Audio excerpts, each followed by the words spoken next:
Bien-aimés, avec un plaisir renouvelé que nous nous retrouvons ce matin pour parler du Seigneur. Et je voudrais, pour la circonstance, vous inviter à lire le livre de Job, à son 19e chapitre, le verset 25. Job 19, verset 25. Mais je sais que mon Rédempteur est vivant et qu'il se lèvera le dernier jour sur la terre. Oh, que c'est merveilleux! Que c'est merveilleux, bien-aimés! Et souvenez-vous, pour ce matin, que notre thème porte sur face à l'accusateur. Nous sommes tous des êtres qui sont face à un accusateur. Chacun parmi nous a un accusateur. Le livre de Job, en sus de son caractère poétique, n'en demeure pas moins l'un des livres ayant un ensemble d'enseignements très diversifiés, très réalistes.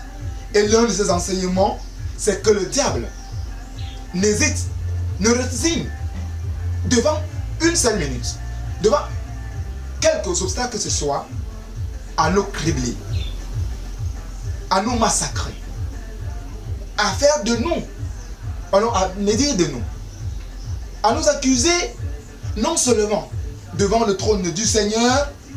D'ailleurs, Apocalypse 12, à son 10e verset, nous dit ceci. Et j'entendis dans le ciel une voix forte qui disait: maintenant, le salut est arrivé, et la puissance et le règne de notre Dieu, et l'autorité de son Christ, car il a été précipité, l'accusateur de nos frères, celui qui les accusait devant notre Dieu jour et nuit. Oui, bien-aimés, le diable, matin, midi et soir, il n'a aucune minute de répit où il essaie de nous accuser. Mais posons-nous aussi la question, de quoi lui nous accuse? Là n'est pas le problème ce matin. Revenons avec Job. Job était dans sa relation avec Dieu quelqu'un qui n'enviait rien, quelqu'un qui craignait le Seigneur, de par le fait, il ne l'a pas connu, mais il a du moins entendu parler de lui. Il était même d'ailleurs désintéressé dans la relation. Mais le diable, lui qui essaie de nous cribler, lui qui ne cesse de vouloir se plaire, il cherche donc à se plaire au Seigneur, à se plaire auprès du Père, lorsqu'il le va à tout moment chercher à nous accuser, à créer la suspicion, à salir tout ce qui est propre et aussi à ternir tout ce qui est beau. Le malin se prend avec un plaisir à faire planer le doute et à suggérer derrière nous un sentiment noble. Que derrière aussi, bien aimé, ce sentiment noble, il y a des sentiments vides et des sentiments condamnables en nous. Et ne perdons pas de vue que ce sale boulot qu'il accomplit, il ne le fait pas seulement que devant le Seigneur, mais il le fait également autour de nos oreilles. Lorsqu'il injecte à chaque minute en nous le doute, au plus profond de nous, il crée des pensées avec 5% de pseudo-réalité, mais une perversion à 100%. Bien-aimés, permettez-moi de vous dire que la médisance, quelle que soit, est une inspiration diabolique. C'est pourquoi Jean 3, verset 6 nous dit que de sa bouche, nous dit que celui qui prête sa bouche à cela est directement inspiré par l'enfer.